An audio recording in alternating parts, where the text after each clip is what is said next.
जड अंतःकरणाने गाडी चालवत आहे. म्हणजे गाडीचा काटा 20 आणि 40च्या मध्ये कंटिन्युअस आहे. काटा पुढे जात नाही. गाडी चालवायची इच्छा नाही. असे क्षण कोणालाच नको असतात, पण ते टाळताही येत नसतात.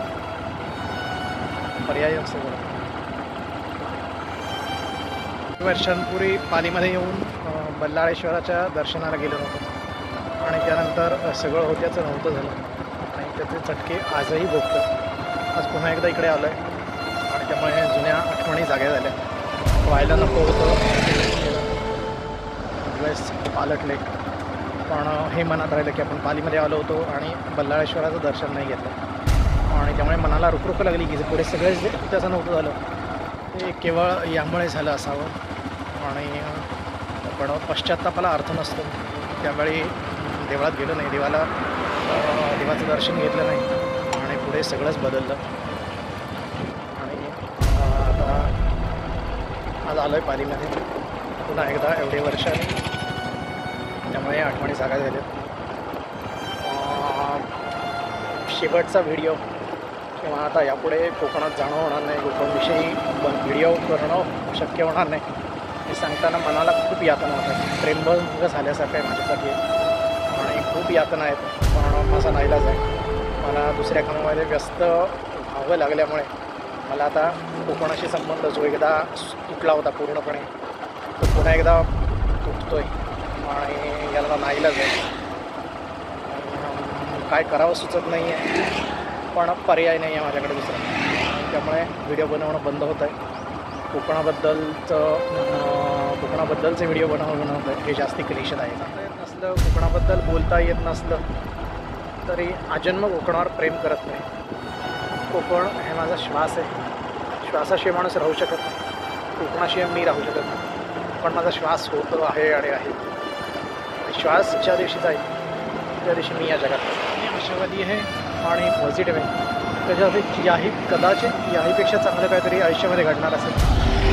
मी आज यूट्यूब चॅनल आणि कोकणाबद्दलचं कोकणात फिरणं किंवा कोकणाचे व्हिडिओ बनवणं हे आज मला थांबवावं लागतं. पण एक गोष्ट आहे की कोकणाला सोडून कोकण रिलेटेड कोकणाशी ज्याचा संबंध नसेल असं काही चांगलं होणं मला नको. कोकणाशी रिलेटेड राहून, कोकणात जाऊन, कोकणात राहून कोकणाची स्वप्न बघून असं काही माझं चांगलं होणार असेल तर मला हवं आहे. शेवटी नशिबात जे असेल, पुढे जे घडणार असेल, चांगलं वाईट काही चांगलंच घडेल, त्याला आपला नाईलाज असतो. आणि तरीही वाटत राहतं की हे असं व्हायला नको होतं आणि मला कंटिन्यूच कोकणाबद्दल व्हिडिओ बनवता यायला हवे. यूट्यूब चॅनल चालू राहायला हवं. अशा मनाला न पटणाऱ्या किंवा न आवडणाऱ्या, नको असणाऱ्या गोष्टी घडल्या. पण हेच तर आयुष्य असतं की जे आपल्याला जे हवं असतं ते आपल्यापासून लांब पडतं आणि आपल्याला जे नको असतं तेच आपल्या मागे लागतं. तसंच काहीचं आहे हे. जेवढं कोकण मी करतो तेवढा मी कोकणापासून लांब टिकला जातो आणि कोकणाचा संबंधच राहिला नाही काही आता माझ्या आयुष्यात. कोकणाशिवाय जगणं हे अशक्य आहे. श्वासाशिवाय जगणं हे अशक्य. एप्रिल महिन्यापर्यंत यूट्यूब चॅनल मॉनिटाईज करण्याचं स्वप्न होतं. टार्गेट स्वतःसाठी घालून घेतलं होतं. तेही आज स्वप्नाच भंग पावत आहे. चॅनल मॉनिटाईज नाही झाला. व्ह्यूज यायला लागले, चॅनल ग्रो व्हायला लागला आणि मला चॅनल बंद करण्याची वेळ आली. माझ्या नेहमीचा आवडीचा रस्ता पेजारी ते नागोठणे दरम्यानचा, कंपनीच्या जवळचा, दोन्ही बाजूनी गर्द झाडी आणि उन्हाचा कवडसा क्वचितच येत असतो. तर उन्हातून आल्यावर या एवढ्या साधारण 2 किलोमीटरच्या परिसरामध्ये प्रवास करायला शांत वाटतं, एकदम थंड वाटतं. दोन्ही बाजूला गर्द झाडी असते आणि छान वाटतं. पालीला जाताना मला लागणारा नेहमी काही वर्षांपूर्वी मी पालीला कामासाठी जात असतो. त्यावेळेला अलिबागून निघाल्यावर या सावलीमध्ये 10 मिनटं गाडी थांबून बसायचं, थांबायचं. येतानाही पालीहून येताना या सावलीमध्ये 10 मिनटं थांबायचं आणि मग पुढचा प्रवास सुरू करायचा. शांत वाटतं. पुढचा प्रवास करायला उत्साह वाटतो. रस्ता काही दिवसांपूर्वी माझ्या कामाच्या ठिकाणी तळ कोकणातला एका VIP-चा ताफा येऊन गेला. बराच वेळ ते माझ्या संपर्कात होते. 15 ते 20 जण होते. बऱ्याच जणांशी गप्पा झाल्या. मला ओढ कोकणाबद्दल असं नाही मला त्यांना सांगता आलं नाही, कारण मी जर सांगितलं असतं तर मला माझं कोण कोकणात असतं किंवा माझा कोकणाशी संबंध काय असं या प्रश्नांची उत्तरं द्यावी लागली असती. त्यामुळे मी काही मला कोकणाची आवड आहे यावर मध्ये पडलो नाही. पण बराच वेळ गप्पा झाल्या आणि अक्षरशः ते जाताना रडून गेले. आठवणीने माझ्या डोळ्यातून पाणी आलं आणि प्रत्येकच वेळी असं तर कोकणाबद्दल कोणी भेटला की त्याबद्दल प्रेम आपुलकी वाटते. पण मी कोकणाबद्दल काय एवढा ॲग्रेसिव्ह नाही म्हणता येणार. मी कोकणाबद्दल एवढा का हळवा आहे, का इमोशनल आहे, याच्याकडे माझं काही उत्तर नसतं.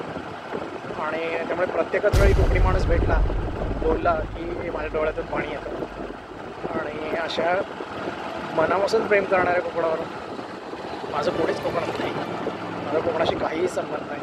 आणि प्रत्येक वेळी मला भेटणारा कोकणी माणूस रडवून जातो. त्या ताफ्यांतील त्यांच्या काही कार्यकर्त्यांनी पुढे येऊन आम्हाला सांगितलं की ते VIP आलेत. हे नाव सांगितलं बरोबर. मी त्यांना सांगितलं या ठिकाणी राहणार आहे किंवा हा त्यांचा मतदारसंघ होता. माझी आहेत ते जुने आहेत. आणि तो माणूस माझ्याकडे आश्चर्याने बघायला लागला. त्याला एवढंच म्हणतं की मी सिंधुदुर्गची किंवा तळ कोकणाची प्रत्येक बातमी, प्रत्येक घडामोडीची बातमी ठेवतो. सिंधुदुर्गचे आणि रत्नागिरीचे प्रत्येक चॅनल्स मी सबस्क्राईब केलेले आहेत आणि प्रत्येक बाबीमध्ये, प्रत्येक गोष्टीमध्ये, प्रत्येक घटनेमध्ये, प्रत्येक बातमीमध्ये मला इंटरेस्ट असतो. निवडणुकींचे निकाल लागले तर कोकणातल्या निकालांवर माझं लक्ष असतं आणि आपल्याला जे हवे असतात निकाल ते पटकन कळत नाही आणि त्या निवडणुकाच्या निकालांची आतुरतेने वाट पाहत असतो. असं इतक्या सर्व बाबींनी मी कोकणाचं आदर करणारा, आपुलकी जपणारा, प्रेम करणारा आणि कोकण माझं नाही. फार क्लेशदायक आहे.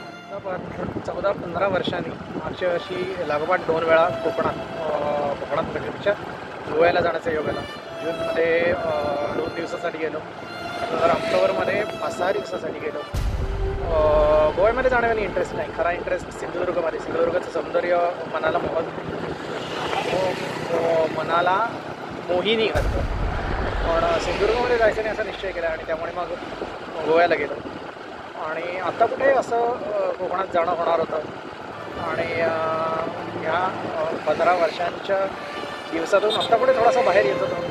तोच परत एकदा घाशा गुंडाळण्याची वेळ आमच्या घरात. आणि आता कुठलं कोकण आणि कुठलं काय, एकदा व्यापात अडकलो की कधी घरी येऊन एकदा झोपतो आहे असं होणार आहे. जेवायचं म्हणून जेवायचं, बाकीच्या कशालाही वेळ मिळणार नाही. आणि कोकणाचं नाव घेणं सोडा, आठवणी काढणं सोडा, कशालाही वेळ मिळणार. कामामध्ये गुंतलो, गुरफटलो की 4च दिवसात हे सगळं विसरून जाऊ. ही सगळी इमोशन्स नष्ट होऊ देत एवढीच प्रार्थना. हे आणखीन ह्या आठवणीत छळायला नको. एकदा कामात गुंतून गेलो की मग वेळही मिळणार नाही याला. अशी लवकर वेळ येऊ आणि आठवणीतून एकदा बाहेर पडू दे मला, हीच प्रार्थना. वरवर आपण किती आनंदी, उत्साही आणि कणखर वाटत असलो ते आपण मनाने किती हळवे आहोत हे फक्त आपल्या बेडलाच माहीत असतं. 26 किलोमीटरचं अंतर पार करायला आज मला पाऊण तास लागला. नेहमी हे अंतर मी मॅक्झिमम 15 मिनटात पार करतो. उद्यापासून एका दुसऱ्या कामामध्ये मी बिझी होणार आहे. बहुधा यूट्यूब आणि व्हिडिओ क्रिएशन सोडून द्यावं लागेल. या शेवटचा व्हिडिओ करण्यासाठी म्हणून मुंबई गोवा हायवेवर आलो. कोकणाबद्दल अतिशय प्रेम असल्यामुळे आजपर्यंत कोकणपर्यंतचे जे काही व्हिडिओ केले ते केले. एक आशा होती की व्हिडिओ करता करता तरी कोकणात शूट करायला जायला मिळेल. यूट्यूब चॅनल ग्रो झाला तर यूट्यूबसाठी व्हिडिओ करण्यासाठी म्हणून कोकणात जाता येईल, मुंबई गोवा हायवेने प्रवास करता येईल यासाठी म्हणून यूट्यूब चॅनल सुरू केला. पण आज यूट्यूब चॅनल अर्धवट सोडून दुसऱ्या कामामध्ये मला व्यस्त व्हावं लागणार आहे. आज मी मुंबई गोवा हायवेवर आलो आहे. बऱ्याचशा रत्नागिरी चिपळूणकडे जाणाऱ्या गाड्या दिसल्या, मन भरून आलं. आणि शेवटची आठवण ही रत्नागिरी आणि चिपळूणच्या गाड्यांची साठवून ठेवावी म्हणून हा व्हिडिओ करतो आहे. मुंबई गोवा हायवेचं चित्र, कोकणातून येणाऱ्या जाणाऱ्या गाड्या आहेत. स्वप्न कोकणात जाण्याचं अपूर्ण ते अपूर्णच राहिलं. हा शेवटचा व्हिडिओ आहे आणि यापुढे बहुधा व्हिडिओ बनवणार नाही. या व्हिडिओ बनवायला वेळही होणार नाही. क्वचित कधीतरी महिन्यातून एखादा व्हिडिओ मिळाला तरी तो यूट्यूब चॅनलसाठी काही सफिशियंट असेल असं वाटत नाही. त्यामुळे आता व्हिडिओ थांबवतो आहे. यूट्यूब चॅनल आहेत तेवढेच व्हिडिओज राहणार आहेत. पुढे काही यूट्यूब चॅनल ग्रो होणार नाही. व्हिडिओ बघितले त्याबद्दल धन्यवाद.